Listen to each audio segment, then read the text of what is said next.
నా అలంకరణ చేసేవాళ్ళు కానీ నా ముందుండే వాళ్ళే కానీ నాకు మాత్రం తప్పనిసరిగా విధి విధానంగా నాకు జరిపించండి. అమ్మా తప్పకుండా చేస్తాను తల్లి.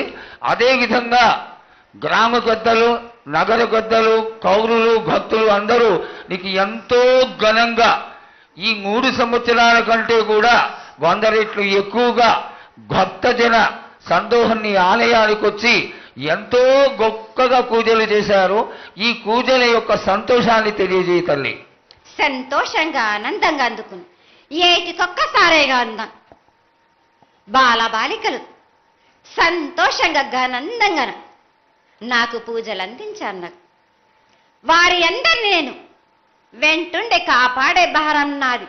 అరికాలకు ముళ్ళినట్టే నాముడి వల్లతోటి బీక్తాను భారం నాది.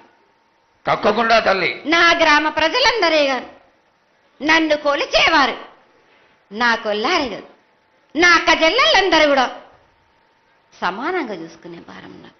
తప్పకుండా తల్లి. ఏటికొక్కసారే కాదు, అందరి విషయంలో కూడా నేను తప్పనిసరిగా నేను తోడు నీడై నిలబడతాను. నా రాష్ట్రాన్నే కాదు నా దేశాన్ని తప్పనిసరిగా కాపాడే భారం నాది.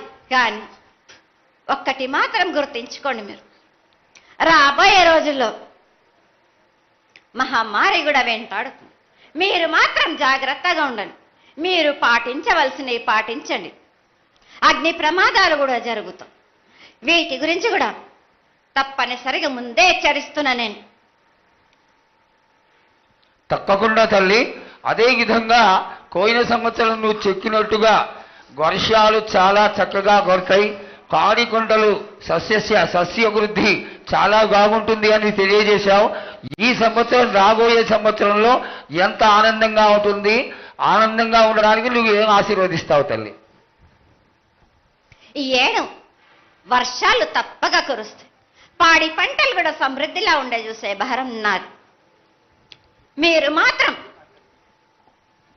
5 వారాలు నాకు పప్పు బెల్లం పలహారాలతోటిగా నాకు ఎట్టి విధంగా ఈ జాతర జరిపించారు. నాకు అట్టి విధంగా నాకు కొల్లారి నుంచి బాల బచ్చల దగ్గర నుంచి నా ముందుకొచ్చి నాకు కడివడి సాకబోసి నాకు పసుపు కుంకులముతోటి నన్ను ఆనందపరచండి. నాకు సంతోషంగా ఆనందంగా అందుకొని మీరు కోరిందల్లా కొంగు బంగారం చేసే మహంకాళిని నేను. అమ్మా నువ్వు ఆ ఈశ్వరుడికి చెంగడి నీళ్లు ఎంత సంతోషమో ఆ విధంగా సంతోషమైనటువంటి తల్లివి కాబట్టి నీకు ప్రతి ఒక్క ఇంటి నుంచి శాఖలు సమర్పించడం ఎంత గొప్ప విశేషం తల్లి. నిరాడంబరతకి ఇది నీ యొక్క గొప్పతనం తల్లి.